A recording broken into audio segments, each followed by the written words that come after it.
Hi guys, and welcome to Halifax Here. My name is Gina Hernish. I'm Adam Cooper. Halifax Here is a My Halifax weekly podcast where we upload right here on our YouTube channel every Friday. We talk about things happening in Halifax, answer questions, and talk about things we thought you might like to talk about. So let's get into it.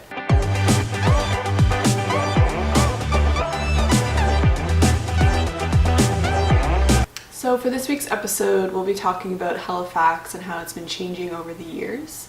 And so Adam, since you've been here, how have you noticed the city changing?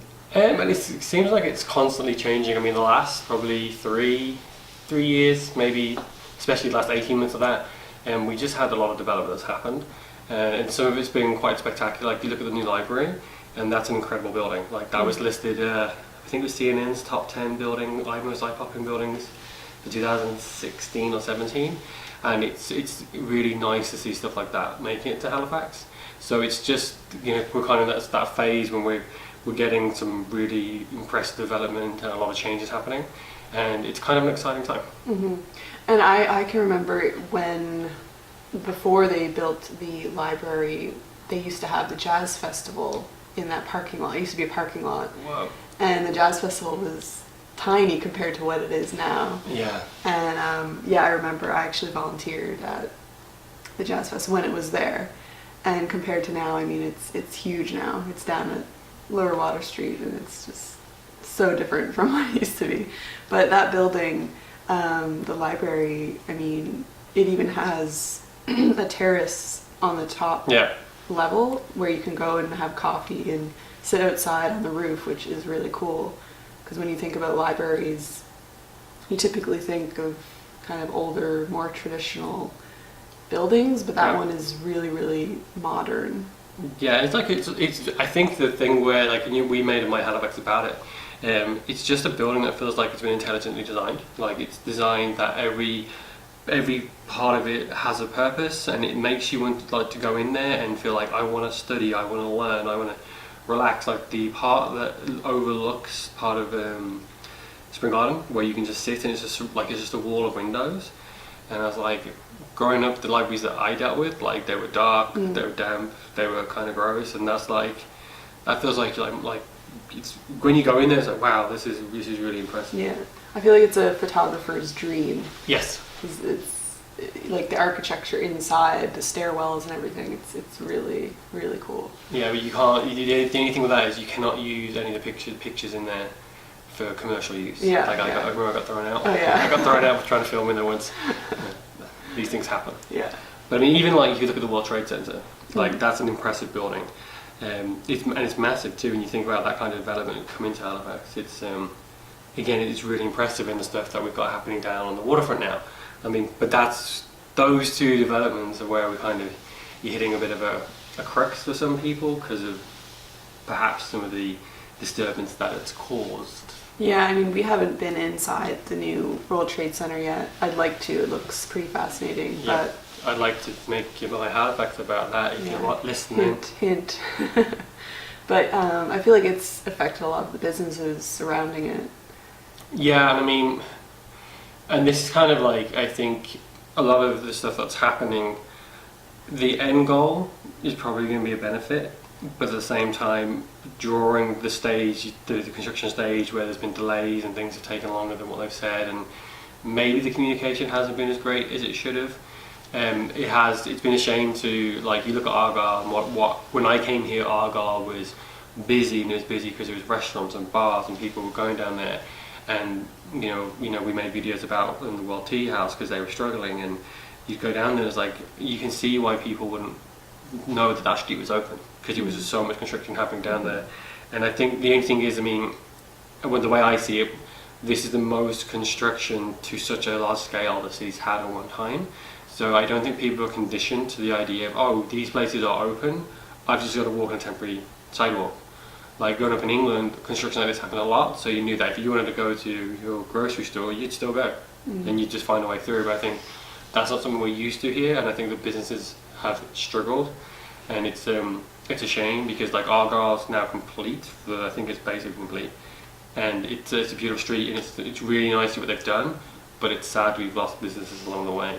Yeah, and it seemed to go on forever, the construction, like all summer, even during like the buskers and Yep. Canada 150. They had to build that water bridge down by Murphy's Yep. Wharf to help the flow of traffic, because even driving in the city was just a nightmare. Like, Yeah, well, I think it was Canada Day weekend, if you remember, they had to Yeah. shitload of water, which Yeah. they did because, well, the day before, Friday before, I remember going down there to take the picture for the thumbnail for our 150 video, and the traffic was at a standstill. and the tall ships too. Yeah, because people were having to walk along low water on the sidewalk, cross, go down the opposite sidewalk, and then cross again.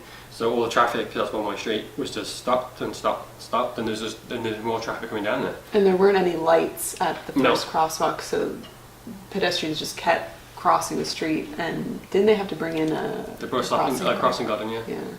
And I mean, and I think again, you know, like, part of why do you think, like, again, looking at it from not a negative perspective, I think you had a bunch of events happen with a circumstance that they weren't used to, and no one really thought, oh, this would be an issue, till we had an issue, and at that point it was too late. I mean, the water bridge, the floating bridge that's in there now is really cool. It's actually kind of nice to walk there, Yeah. and walk that part of the waterfront. So you kind of made what was a negative situation into a bit of a positive.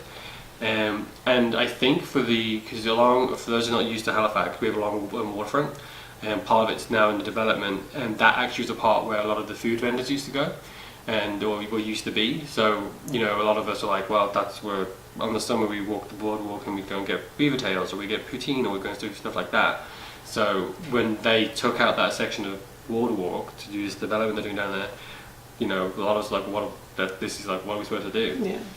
But because of the size of the boardwalk, they've created almost like a little food court down there now, and you look there and you think, wow, that's actually better than Really nice. what they had before. Yeah. So it goes to show that with change and innovation, good stuff can happen.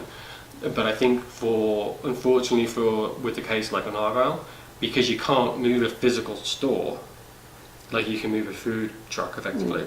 So some of those guys kind of got nailed, and then when the delays, they got nailed again. And it's just a case of, you know, it sucks, it really does. But I mean, I know, especially with the World Tea House, because they came out and they reached out to a lot of the public. People knew, oh, we need to go out there because we don't want to lose these places. So some of them were able to kind of mitigate the storm. But probably would have been better if there'd been a little bit more communication, so people had more kind of awareness that, you know what, these places are still opening. If I go and park here, I can walk here. I think it just took, because Argyle's also in a walking street, so when you can't walk it, you know, you're kind of stuck. Yeah, exactly. I feel like the construction will be good in the long run. It's just been a bit chaotic. Yeah. I mean, and that's just it, you know, it's like nothing that's happening there in the city seems to be at the detriment to, like, oh, the downtown's going to be changed forever and it's going to be horrible. It's like, it all seems like it's going to be good in the long run, but we just need to get there. And, like, you know, it's an old city at the end of the day. You're talking about things that were designed over 100 years ago, and now we're trying to basically upgrade them and get them to be modern and contemporary. Well, there's a lot of work that has to go into that, and I think it's a scale, again, like a scale of construction that we haven't seen before. But, you know, you only have to look at the library and see what was done there to realise that, like, you know what, it's going to suck for a while, or it's going to suck for a short period of time, but at the end of it, we're going to have places like this, like the library, where people literally go to see it. And I'd rather have that than be stuck with, this is going to be the same because we don't want to go through the headache of having a change. Yeah. I feel like it's just a struggle in Halifax because we don't really have the space to make the infrastructure that we want. Like, it's even to have a bus only lane. Like, we don't even have the space to really do that necessarily in at least on the peninsula in downtown. Yeah, I mean, you know, part of the problem is the downtown really is pedestrian friendly, and it's not really car friendly. But for most people who don't live downtown, you need a car to get in. So what we need is people to put bus lanes in, so people can stop taking the cars. But until the buses are in and do what they need to do, or what people want them to do, or, you know, public transport's better, people won't stop using the car. So you're kind of that chicken or the egg. So I mean, it's hard because there's only three ways really into town. Yeah. So when you close one of them down for construction, then again, you know, and sometimes when they were doing work on the trade centre, you'd go down Barrington or you'd go down Sackville and then the road's closed. But you didn't know that until you got there, and at that point you're now stuck Yeah. in gridlock effectively. Yeah. And I mean, I feel like they have been improving the buses. Like they've put in the automated voice announcement, like the bus Yeah. stop announcement, so you know if you're in the dark or, you know, people who can't see well, they know where they are on the bus, which I think, I mean, I remember I was in Vancouver 6-7 years ago, and they had that on the bus, on every single bus that I was in. Nice. And in Halifax, you know, we just got that this year, so it's Yeah. like we're gradually getting there, I think, but it's taking a while. Well, yeah, I mean, you know, all of us want things to be better, but you can't just, there's no easy button, you can't just push it and make it happen. And I think for most of us, you know, the inconvenience sucks right now, but you'll forget about it when you, like, I can't remember the construction that was happening Yeah. for the library. I Yeah. just know we have a kick-ass library. Yeah, exactly. You know, and I think that, like, right now it's a headache and right now it sucks. And especially for the businesses that had to move or had to close their doors because they couldn't sustain with the construction going, they're like, I understand that for them that's we can do nothing they can do. Like they've gone and they've lost their business. But at the same time, you know, hopefully we now have a really good setup so that when other businesses come or the businesses that survive this year, when they come through and they have their summer where it's supposed to be really busy for them, they're gonna have to kick out summer because it's so much more enjoyable down there. Yeah. And I think that's kind of what I would like everyone to kind of focus on. Is like, I know this is difficult right now, but at the same time, it's like, you know, the expression Rome wasn't built in a day. That's like, if we want Halifax to be the city we know it can be, we're going to have to kind of embrace these changes and go through them. Maybe there needs to be more communication, so people know this is what's happening. Because a lot of time, things just suddenly happen. And you're like, oh, whoa, what's going on? I never knew this was happening. And then everyone gets excited. Because like, even with that floating bridge, like, it was delayed. And then eventually it suddenly opened, but it opened a week after people expected it. So like, I think it was Open City or one of the events we were at, and we were walking down there and people were lining up thinking they could get on the bridge, but it was closed. Yeah. And it's like, and there's things like that people then get upset and they then feel like, oh, everything's terrible because I was going to use this and I couldn't. Where if people had known, they wouldn't have gone looking for it. I think even like a train, a passenger train or something to get into the city, because right now it's just, you can get there by car, bus. Yeah, or have like a tram, like certain parts of it you can traverse it, so to speak, using a tram. Yeah. Or like, a train's a good idea because once you get off the peninsula, and this is I'm not a smart guy. We're not city planners or anything like but I look at it from like, if you live outside of the peninsula, so if you live, Clayton Park, Bedford, Hamilton Plain, Sackville, Fall River, that's anywhere from 5 minutes into town to 35 minutes into town. Unless you want to spend 2 hours on a bus, like from Fall River, then you drive. Yeah. So if you get to a situation where there was a train that made that a 25-minute train journey, or there was a bus, like, I'd love there to be like a monorail. Yeah. Like just along the coast from like Dwarf Park up. Or even like all the way from Dartmouth, that goes from like Dartmouth all the way around the Bedford Basin into, I mean, that's a lot, but like... Well, it is a lot, but at the same time, you look at Sydney and you look at where the Sydney Opera House is, the Sydney Harbour, they have literally lines of water taxis that take you across the harbour. And you look at Halifax Harbour, what it is, from the Dartmouth to the Bedford side. Now we have the ferry, but there's only 2 stops it really makes. Like, wouldn't it be great if we had like 15? So you could get from quite easy, traverse it from the other. I know King's Wharf have their kind of like private taxi service, and it's like there's an opportunity there that could be made. Now, all these opportunities, whether it's a train, whether it's a monorail, whether it's water taxis, they all cost something. So there's always a cost to that. But at the same time, if you can get vehicles off the peninsula that don't need to be there, or people had alternatives to get there, you'd bring more people into the peninsula, you'd bring less traffic, and then it suddenly becomes easy to get around it. You know, it's like you look at like New York. There's a lot of people that they do not own a vehicle if they live in New York City because there's no need for them to have that, and we don't quite have that with Halifax. So until we can get to that point where there's a subway or there's not, I wouldn't say better public transport, but more consistent or more options for people. Because like once you get off the peninsula, sometimes you got to take 2 or 3 buses to get where you're going. That can be a lot for people to do. So once we've got that better, then I think at that point it will be easier. Like cycle lanes is what they're putting on the peninsula right now. I mean, where we are, like if I wanted to cycle to the peninsula, it'd take me about an hour. Yeah, or even to bike to work. I mean, it's not really the most practical. It would take me like over an hour, maybe even 2 hours. 2.5 hours probably. To bike to work. So it's not, even if we did have bike lanes that were safe and I felt safe biking to work, probably wouldn't be the most practical option for me. But even like within the city, I mean, in Vancouver, they have side streets that you can bike down to avoid the main roads. And I mean, I feel like we just don't really have that many safe bike lanes. And I think the city's going to try and work towards that. But at the end of the day, you know, for a lot of people, like you say, oh, we want bike lanes, you got to think of the practicality of it. Because like for most people, if you're going to try and bike, but it's an hour and a half bike journey, well, are you really going to bike an hour and a half to work? Yeah. You're going to shower? Like, is there a shower at your work? There's not a shower at my work. So some of it is like, I understand what you want, but you got to think of the practicality of it too. Yeah. Yeah, I mean, it'd be nice to see kind of a mix of different options for people to get around in the city. So I think we might wrap it up here. Just lastly, Adam, so if you could describe how you'd like to see the city, what would you like it to be? Ooh, good question.